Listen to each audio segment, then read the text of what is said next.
Dear students, now we are going to discuss on the transformation. Actually, transformation means without changing meaning of sentence. আমরা transformation বলতে বুঝি যে সেন্টেন্সের অর্থের পরিবর্তন করা যাবে না, কিন্তু সেন্টেন্সটাকে পরিবর্তন করতে হবে। এখন ট্রান্সফরমেশন কত ধরনের হতে পারে এটা আমাদের জানা দরকার। ট্রান্সফরমেশন যেমন অ্যাকর্ডিং টু মিনিং, অর্থ অনুসারে আমরা জানি সেন্টেন্স কয় প্রকার। অর্থ অনুসারে সেন্টেন্স হচ্ছে 5 প্রকার: assertive, interrogative, imperative, objective, exclamatory. Then এগুলো আমরা ট্রান্সফরমেশন করে থাকি। এরপরে ভয়েস, আমরা জানি voice, two types of voice, there are active and passive. এই দুটো ট্রান্সফরমেশন করে থাকি। Next degree. Actually degree means comparison of adjective. তাহলে ডিগ্রিটা আমরা জানি 3 প্রকার: পজিটিভ, কম্পারেটিভ আর হচ্ছে সুপারলেটিভ। নেক্সট আমরা যেটা মোস্ট ইম্পর্টেন্ট সেটা হচ্ছে অ্যাকর্ডিং টু স্ট্রাকচার। গঠন অনুসারে আমরা জানি সেন্টেন্স 3 প্রকার: একটা হচ্ছে সিম্পল, আর একটা কমপ্লেক্স, আর একটা কম্পাউন্ড। তো এই 3 প্রকার সেন্টেন্স ট্রান্সফরমেশনও আমরা করে থাকি। গঠন অনুসারে সেন্টেন্সের 3 প্রকার। এইটা সবচেয়ে ইংলিশ গ্রামারের বেশি ইম্পর্টেন্ট এই ট্রান্সফরমেশনের জন্য। তো আমরা আজকে যে বিষয়টা নিয়ে আলোচনা করব সেটা হচ্ছে এই 3 প্রকার সেন্টেন্স, অর্থাৎ যেটা আমাদের কাছে কঠিন মনে হয়, এই সিম্পল, কমপ্লেক্স, কম্পাউন্ড। তো এই 3 প্রকার সেন্টেন্সের ট্রান্সফরমেশন আমরা আজকে শিখব, আর বাকিগুলো নেক্সট ক্লাসে আমরা শিখব।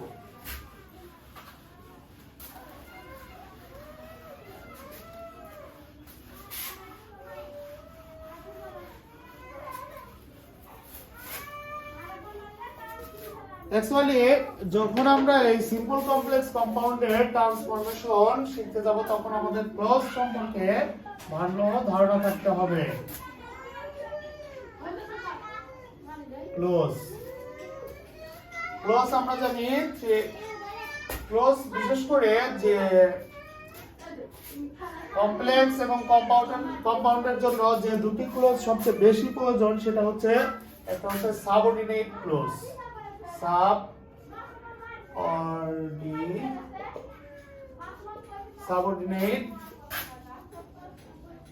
Subordinate clause. তো এই সাবঅর্ডিনেট ক্লজ আরেকটা বেশি জানা প্রয়োজন, সেটা হচ্ছে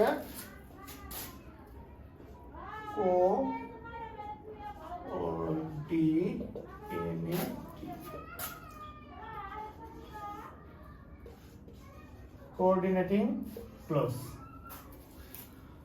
এই দুটো ক্লজ আমাদের ভালোভাবে জানতে হবে, দেন আমরা ট্রান্সফরমেশন বুঝতে পারবো।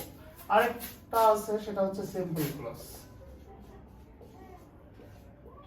সিম্পল ক্লজ নাহলে হবে প্রিন্সিপাল ক্লজ।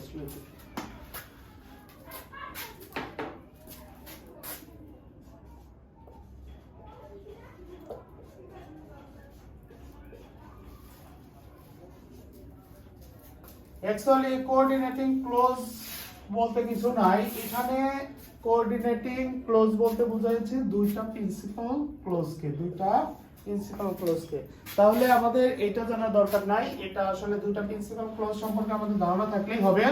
তো আমরা এই প্রিন্সিপাল ক্লজ আর হচ্ছে সাবঅর্ডিনেট ক্লজ এই দুটো সম্পর্কে আমরা আগে ধারণা নিয়ে তারপরে আমরা ক্লাস শুরু করব। Simple, complex, compound.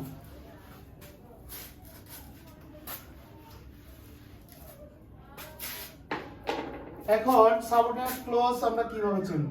তাহলে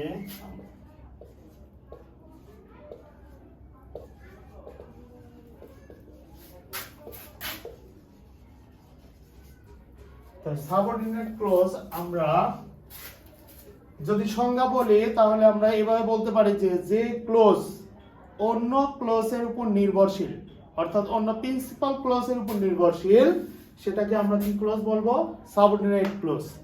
আর যে ক্লজ অন্য কোনো ক্লজের উপর নির্ভরশীল না সেটাকে আমরা বলবো প্রিন্সিপাল ক্লজ। তাহলে তাহলে আমরা এই সাবঅর্ডিনেট ক্লজ আমরা একটা সেন্টেন্স লিখি, if you are hard, if you are hard, you will in life. এখানে আমরা দেখতে পাচ্ছি যে কমার আগ পর্যন্ত একটা ক্লোজ আছে এবং কমার পর থেকে একটি ক্লোজ আছে। তাহলে এটা বাংলা অর্থ যদি আমরা জানতে চাই তাহলে দেখি if you work hard, if মানে আমরা জানি যে কি, ইফ মানে হচ্ছে যদি, যদি তুমি কঠোর পরিশ্রম করো তাহলে you will shine in life, তাহলে তুমি জীবনে উন্নতি করতে পারবে। এখানে এই ক্লোজটা হচ্ছে সাবঅর্ডিনেট ক্লোজ। এই যে ইফ ইউ ওয়ার্ক হার্ড, এই ক্লোজটাকে সাবঅর্ডিনেট ক্লোজ বলা হয়। কেন? কারণ হচ্ছে যদি তুমি কঠোর পরিশ্রম করো তাহলে অন্য একটি সেন্টেন্স আর ক্লোজ শোনার জন্য যে আগ্রহ যাচ্ছে, সেন্টেন্সটা কিন্তু কমপ্লিট হয়নি, সেন্টেন্সটা কমপ্লিট না হয় সম্পূর্ণ অর্থ প্রকাশ করেনি, তাহলে সেই ক্ষেত্রে আমরা এটাকে আমরা কি বলবো, সাবঅর্ডিনেট ক্লোজ। আরেকটা জিনিস থেকে আমরা চিনতে পারবো সেটা হচ্ছে সাবঅর্ডিনেট কনজাংশন, যে ক্লোজের সাথে যুক্ত থাকে সেটাকে আমরা বলবো সাবঅর্ডিনেট ক্লোজ। যেমন এই ক্লোজটার কথা যদি চিন্তা করি তাহলে এখানে দেখা যাচ্ছে you will shine in life, তুমি জীবনে উন্নতি করতে পারবে, সেন্টেন্স কমপ্লিট সেন্টেন্স, তাহলে এখানে সাবজেক্ট আছে, ভার্ব আছে, অবজেক্ট আছে, তাহলে এটাকে আমরা প্রিন্সিপাল ক্লোজ বলবো। এটাকে আমরা কি বলবো, প্রিন্সিপাল ক্লোজ। তাহলে সাবঅর্ডিনেট ক্লোজ এবং প্রিন্সিপাল ক্লোজ যদি আমরা চিনে থাকি তাহলে আমরা সহজেই এটি করতে পারবো। তাহলে এইটা, এই যে সাবঅর্ডিনেট ক্লোজ এবং সাবঅর্ডিনেট ক্লোজ এবং প্রিন্সিপাল ক্লোজ, এটা চিনতে গেলে আরেকটু ডিটেইলস করতে হবে। সেটা হচ্ছে আমরা জানি সাবঅর্ডিনেট ক্লোজের সাথে সাবঅর্ডিনেট কনজাংশন যুক্ত থাকে। সাবঅর্ডিনেট কি যুক্ত থাকে, কনজাংশন। তাহলে সাবঅর্ডিনেট কনজাংশন যদি যুক্ত থাকে তাহলে দেখি সাবঅর্ডিনেট কনজাংশন কোনগুলো।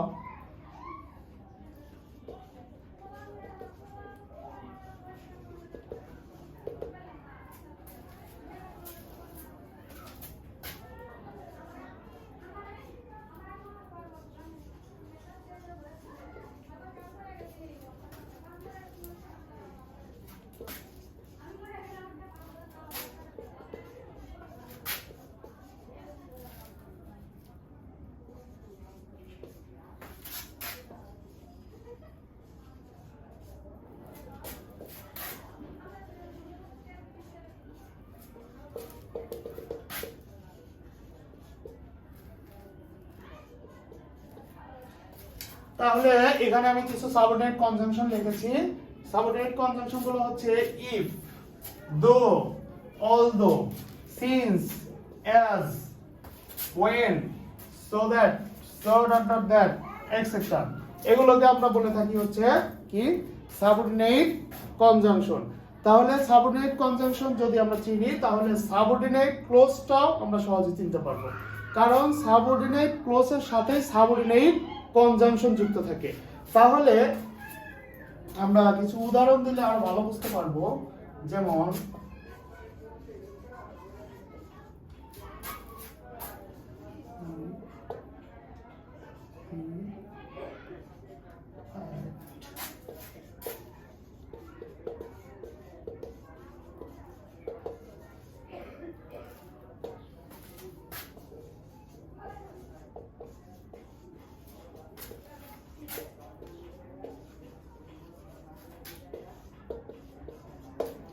এখানে আমরা দেখতে পাচ্ছি দুটি ক্লজ আছে, একটা হচ্ছে কমার আগ পর্যন্ত আর একটা হচ্ছে কমার পরের অংশ।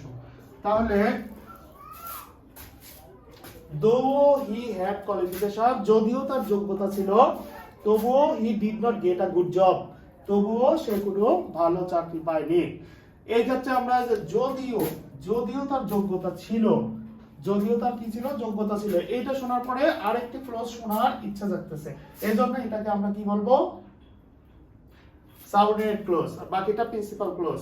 তাহলে এই যে দো যুক্ত আছে, তাহলে এটা আমরা নিশ্চিতভাবে বলতে পারি যে সাবঅর্ডিনেট কনজাংশন যেহেতু যুক্ত আছে তাহলে এটি অবশ্যই সাবঅর্ডিনেট ক্লজ।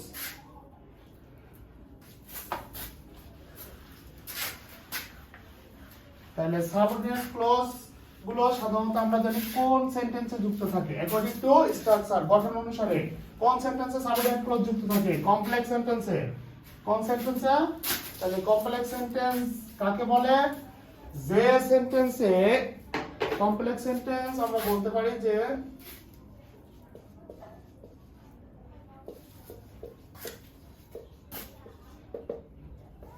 সেন্টেন্সে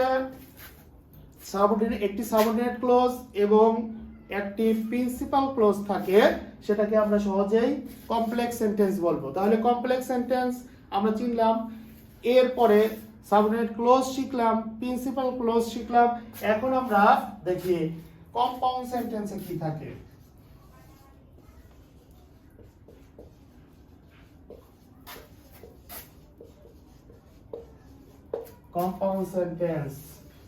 কম্পাউন্ড সেন্টেন্সে আমরা জানি দুইটি অথবা দুইয়ের অধিক প্রিন্সিপাল ক্লজ থাকতে পারে তাহলে প্রিন্সিপাল ক্লজটা আবার কি সেটা আমরা আগে শিখেছি তাহলে একাধিক প্রিন্সিপাল ক্লজ থাকতে হলে অবশ্যই কনজাংশন দ্বারা যুক্ত থাকতে হবে তাহলে এই ক্ষেত্রে আমরা এটাকে বলবো কি কম্পাউন্ড সেন্টেন্স তাহলে কম্পাউন্ড সেন্টেন্স কে আমরা কিভাবে চিনবো আর একটা সহজ উপায় আছে সেটা হচ্ছে এখানে কোঅর্ডিনেটিং কনজাংশন থাকবে এখানে কি থাকবে কোঅর্ডিনেটিং কনজাংশন তাহলে আমরা চিনতে পারবো এটি complex sentence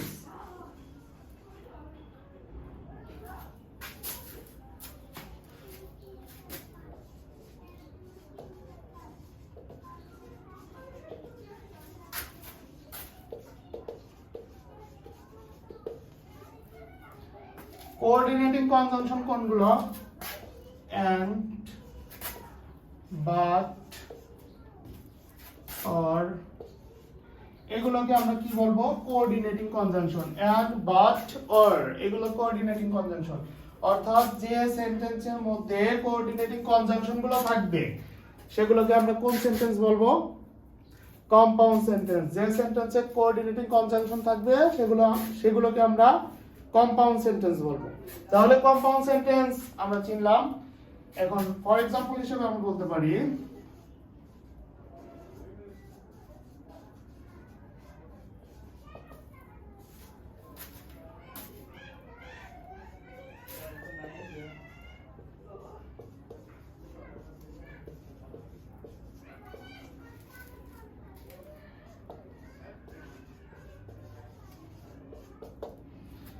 He is poor and he is honest.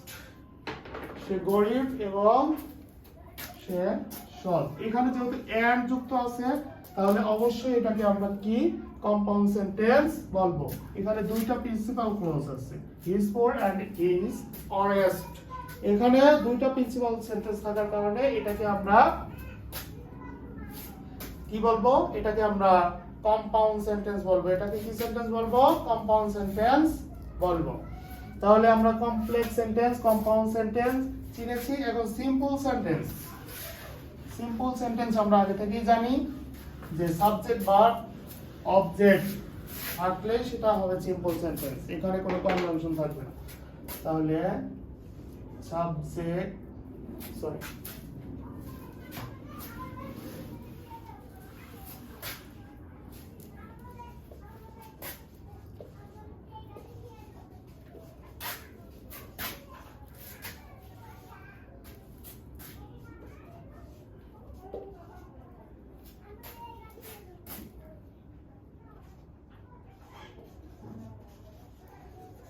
he is a student subject verb আছে এবং কমপ্লিমেন্ট আছে যাই হোক এটা আমরা নিশ্চিতভাবে বলতে পারি যে এটা একটি সিম্পল সেন্টেন্স এটা একটি কি সেন্টেন্স সিম্পল সেন্টেন্স তাহলে সিম্পল সেন্টেন্সে আমরা জানি একটি মাত্র ক্লজ থাকবে এবং সেটা থাকবে কি প্রিন্সিপাল ক্লজ যেমন he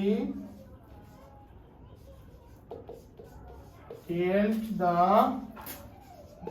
bird এখানে হচ্ছে এটা সাবজেক্ট এটা ভার্ব এটা অবজেক্ট তাহলে এটা আমরা নির্দ্বিধায় বলতে পারি without saying that it's a simple sentence অর্থাৎ এটা হচ্ছে প্রিন্সিপাল ক্লজ যে সেন্টেন্সে একটি মাত্র প্রিন্সিপাল ক্লজ থাকবে সেটাকে আমরা কি বলবো সিম্পল সেন্টেন্স বলবো তাহলে আমরা সিম্পল কমপ্লেক্স এবং কম্পাউন্ড যেহেতু শিখে ফেলেছি এখন আমরা সরাসরি এগুলো পরিবর্তনে চলে যাব, চেঞ্জ। এখন আমাদের ট্রান্সফরমেশন শুরু। আমি আগেই বলেছিলাম যে transformation means without changing meaning of sentence.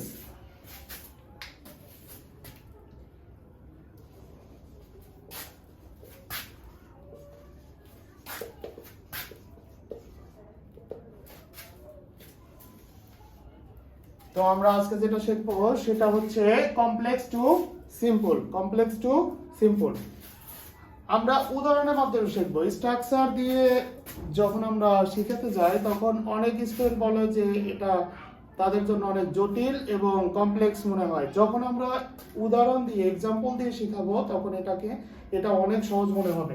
তাহলে স্টুডেন্টের যাতে সহজ হয় সেভাবেই পড়ানোর চেষ্টা করব। তো let's get down to work.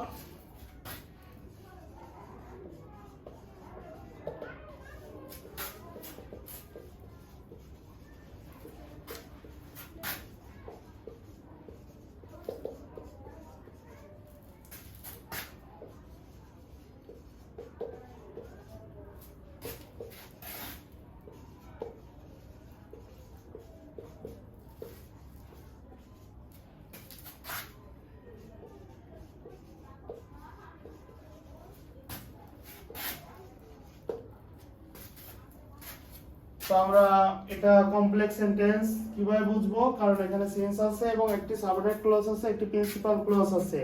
তাহলে এটাকে যদি আমরা সিম্পল করতে যাই তাহলে রুলসটা কি? রুলসটা হচ্ছে যে আমাদের প্রথমেই দেখতে হবে যে এখানে দুটি সাবজেক্ট আছে, সাবঅর্ডিনেটে একটা সাবজেক্ট আছে, প্রিন্সিপাল ক্লজে একটি সাবজেক্ট আছে।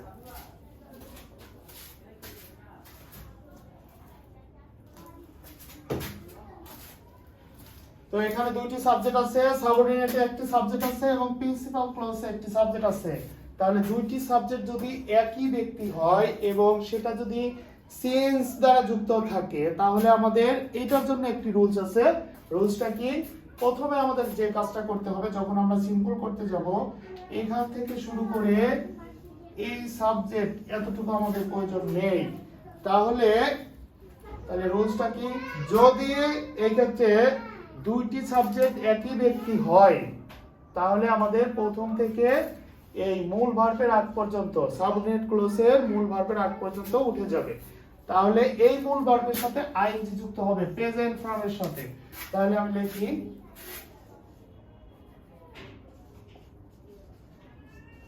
সিম্পল করতেছি। তাহলে আমি কিলিং, মূল ভার্ব হচ্ছে কিলিং। এরপরে অবজেক্টে কোনো পরিবর্তন করব না, লিখব